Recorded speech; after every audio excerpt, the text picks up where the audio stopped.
Hi. Quite a few people have asked for an outtakes video of, all my bloopers and things like that. And, well, here it is. Unfortunately, it's probably not what you think. As I've said before, because I'm in my lab all alone. I don't, shoot in front of an audience or anything like that. It's not like I'll goose something up and then have a laugh with everyone. Well, I'm not going to laugh to myself in the lab, really. So it's pretty much, my outtakes are just in the form of me, because of the off-the-cuff nature, me just, my mind, I start talking, I press record, start talking, and then my mind just thinks, oh, no, it's not heading in the right direction that I intended or something like that, because the blog, of course, is not scripted in any way. So I do know kind of what I'm about to say when I hit record, but I don't exactly know how I'm going to say it or what words I'm going to use or how long I'm going to take to explain it or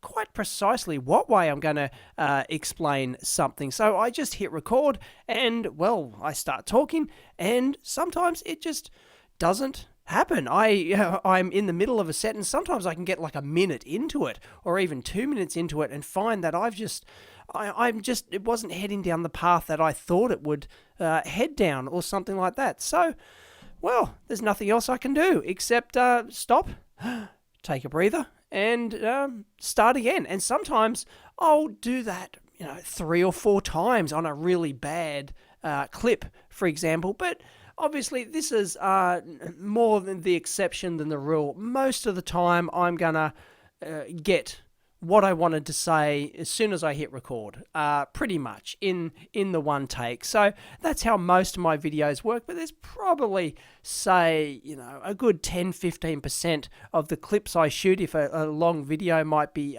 50 clips, or an average video would be 50 clips, a long one might be 100 or more clips for a particular video.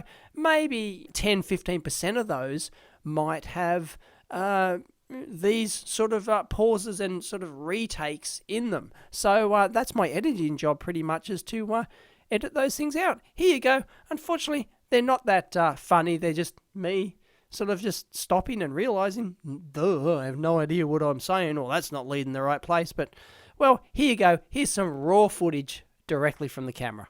Enjoy.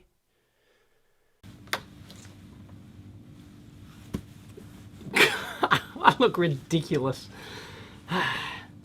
You bastard, Vincent. All right.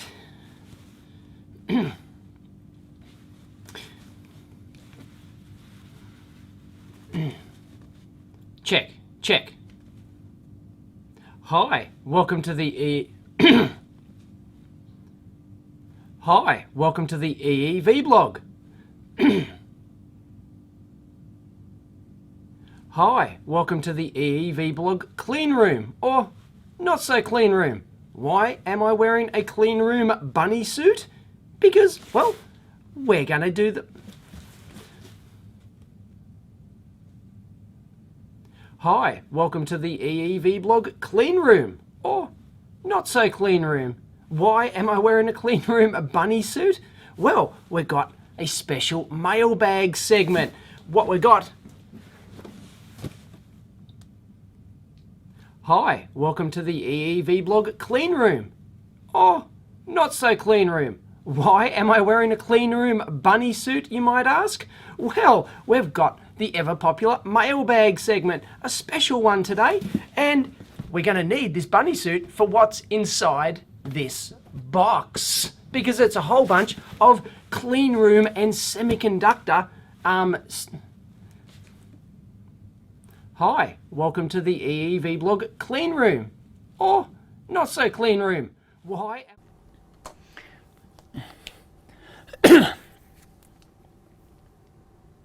Hi, welcome to Fundamental. Hi, welcome to. Hi, welcome to Fundamentals Friday. Today we're going to take a look at Hi, welcome to Fundamentals Friday. Today we're going to take a look at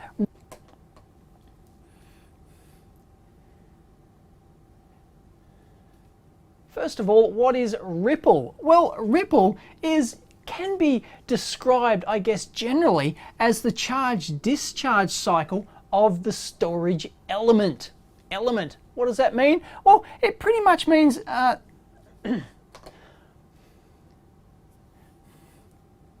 so what does ripple mean? Let's take a look at that first. And you're almost certainly familiar with this term.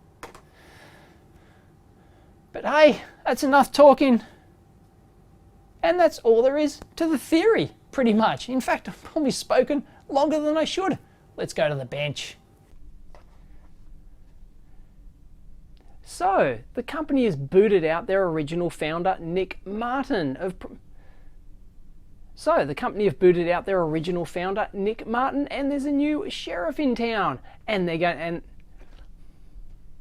So the company has booted out their original founder, Nick Martin, and there's a new sheriff. Tip number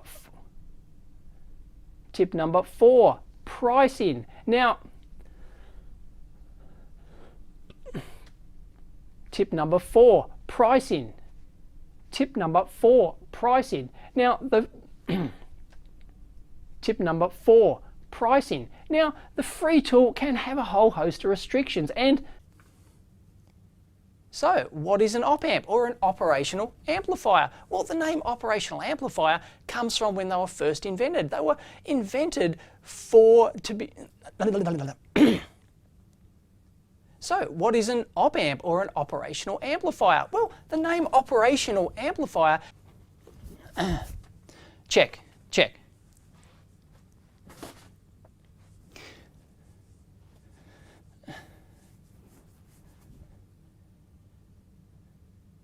So what an op-amp actually is so an op-amp is actually an amplifier element. In fact, it's a differential amplifier. And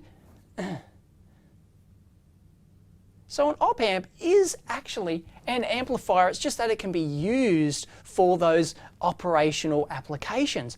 But so an op-amp is just an amplifier. So an op-amp is essentially just an amplifier. Yes, it can be used for those mathematical operations, but essentially what it comes down to is this is a differential. So why can't they just be used as a differential amplifier? Well, they're not suited to it. They're designed... So why can't an amplifier...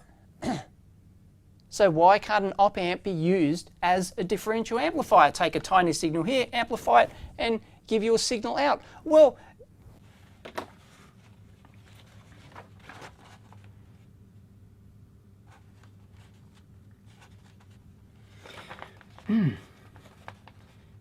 Hi. A couple of weeks back, it was hard not to hear anything. Hi. A couple of weeks back, it was almost impossible not to hear anything about the... Hi. A couple of weeks back, it was next to impossible not to hear anything about something...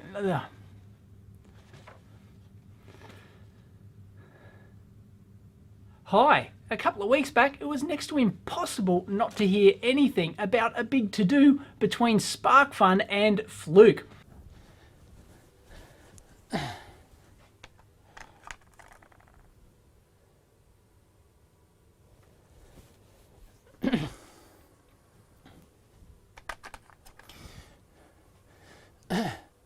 Now, I'll say up front that ideally you want to choose...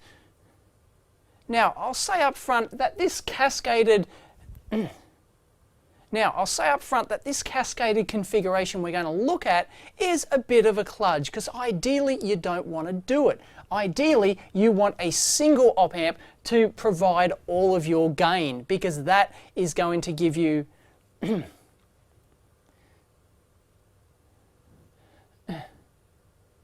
Now, let's take a look at the example. But let's say that we want more bandwidth out of our op-amp, and for some reason we have to stick with this op-amp.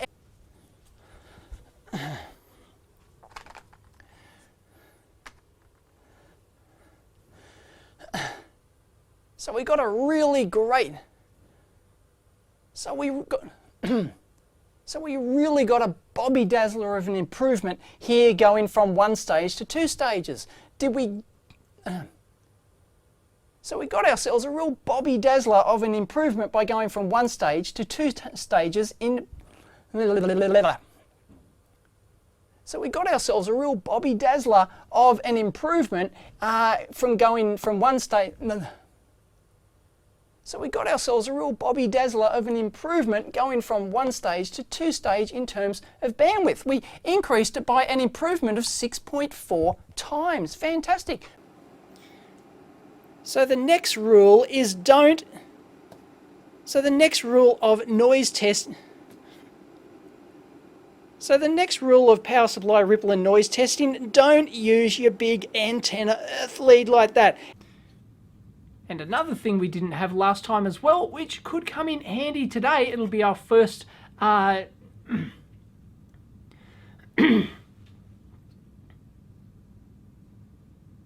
one thing we didn't have before either, apart from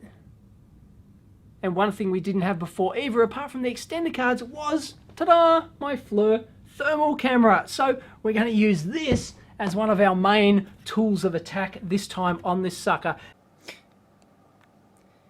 Now there's a third rule about digital scopes in that... Now there are 2 types of digital scopes. One that has, like this Tektronix... Now there are 2 types of digital scope. Now the other really important thing about digital scopes is that there are 2 types. Those, like this good Tektronix 3000 series, will have what's called...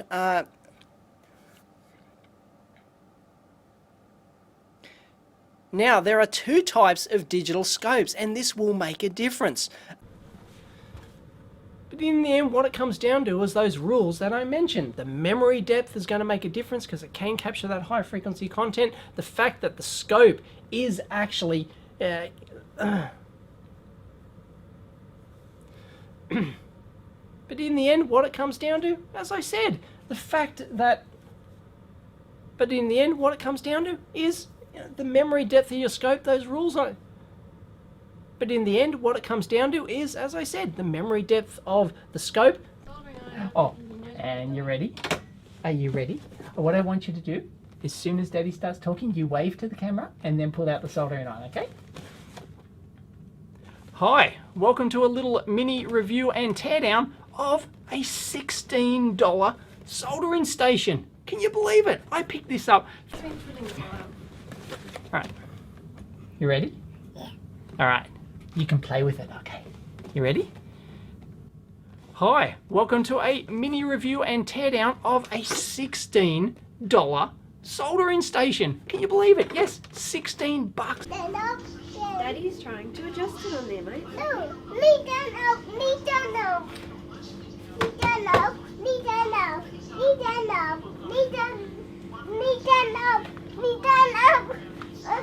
No, when Daddy's finished, okay? Can we go for a ride on the chair? No.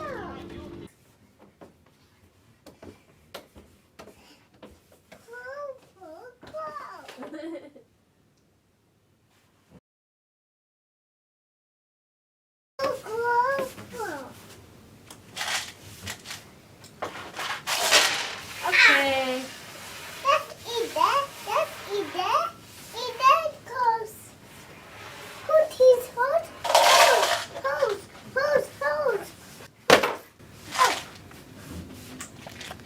Okay, little buddy.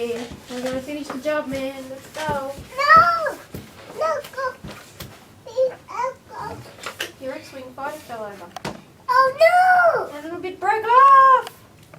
Oh.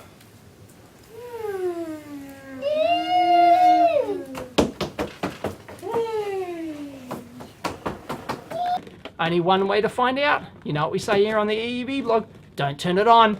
Take it apart, right, Sagan? Yeah. Show us your soldering iron. Can you show us? No? What are you doing? Oh, you've got the remote control. Can you push that button and turn it off?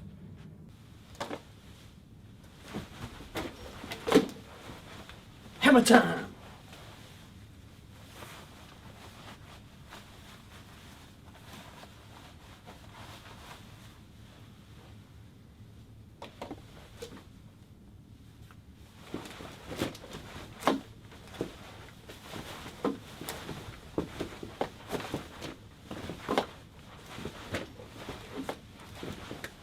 Hammer time!